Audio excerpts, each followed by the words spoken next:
Tugas presentasi yang disusun oleh Ahmad Santa Abdus Subhi dengan dosen Natalios Peter Sipasulta dengan mata kuliah Pengantar Hukum Bisnis.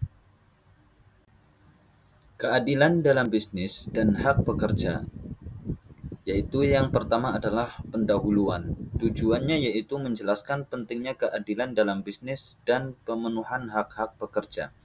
Untuk agendanya yaitu yang pertama pengertian keadilan dalam bisnis, yang kedua prinsip-prinsip keadilan dalam bisnis, dan yang ketiga hak-hak pekerja yang mendasar.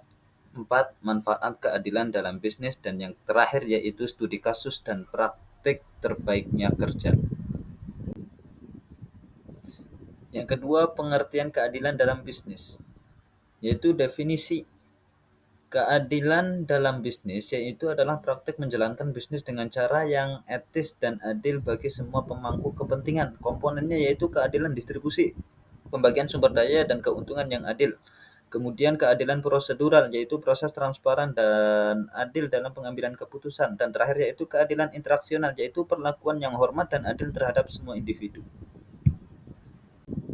Prinsip-prinsip keadilan dalam bisnis. Transparansi yaitu informasi bisnis yang jelas dan terbuka. Dan B-nya yaitu tanggung jawab sosial, kewajiban bisnis untuk berkontribusi pada kesejahteraan masyarakat.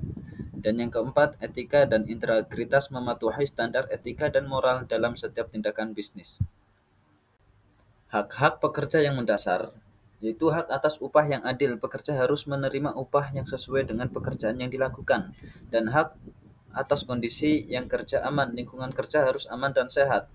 Tiga adalah hak atas kebebasan berserikat. Pekerja bebas membentuk dan bergabung dengan serikat pekerja. Yang keempat, yang terakhir yaitu hak atas non-diskriminasi. Pekerja tidak boleh didiskriminasi berdasarkan ras, jenis kelamin, agama, atau faktor lainnya. Dan yang terakhir yaitu hak atas waktu istirahat. Pekerja berhak atas waktu istirahat yang cukup termasuk cuti dalam tahunan dan cuti sakit.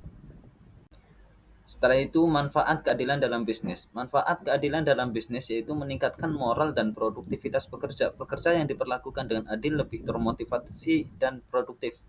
Kemudian mengurangi pergantian karyawan. Pekerja cenderung tetap bekerja lebih lama di perusahaan yang adil. Dan meningkatkan reputasi perusahaan. Perusahaan yang adil mendapatkan reputasi yang baik di mata konsumen dan masyarakat. Dan terakhir yaitu mengurangi resiko hukum. Kepatuhan terhadap hak-hak pekerja mengurangi resiko tuntutan hukum. Dalam studi kasus ini, yaitu dan praktek terbaiknya yaitu studi kasus contoh perusahaan A. Kebijakan perusahaan A menerapkan kebijakan upah minimum yang adil dan program kesejahteraan pekerja.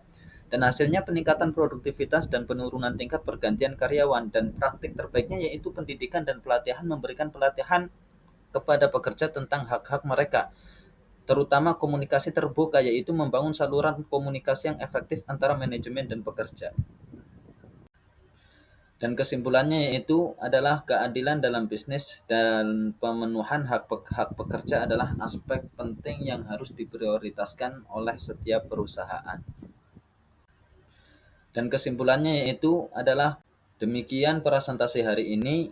Terima kasih dan mudah-mudahan yang membaca dan mendengarkan sangat bermanfaat bagi kita semua.